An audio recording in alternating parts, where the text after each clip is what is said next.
Pada soal kali ini ditanyakan, apa istilah makhluk hidup yang di dalam tubuhnya terdapat gen asing? Nah, untuk menjawabnya, kita akan membahas mengenai rekayasa genetika.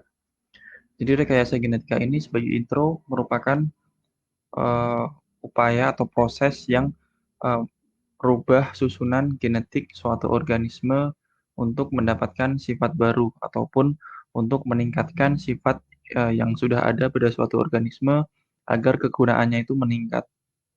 Nah, eh, rekayasa genetika ini dilakukan dengan menggunakan sebuah materi genetik yang bernama DNA. Kenapa menggunakan DNA? Karena DNA ini merupakan materi yang mengatur sifat makhluk hidup yang dapat diturunkan. Sehingga jika ingin eh, melakukan rekayasa terhadap genetika suatu organisme, maka digunakanlah DNA ini. Nah, rekayasa genetika ini juga disebut sebagai atau istilah rekombinasi DNA. Kenapa? Karena pada rekombinasi DNA ini akan dilakukan perubahan susunan genetik suatu organisme dengan cara memasukkan gen asing ke dalam suatu organisme untuk mendapatkan sifat baru. Nah, nantinya organisme atau makhluk hidup yang di dalam tubuhnya itu terdapat gen asing akan disebut sebagai organisme transgenik. Nah, rekombinasi DNA ini dapat dilakukan dengan berbagai cara.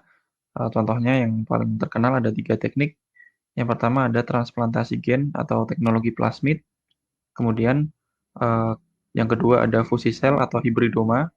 Lalu yang ketiga ada transplantasi inti atau eh, contoh dari transplantasi inti ini adalah proses cloning.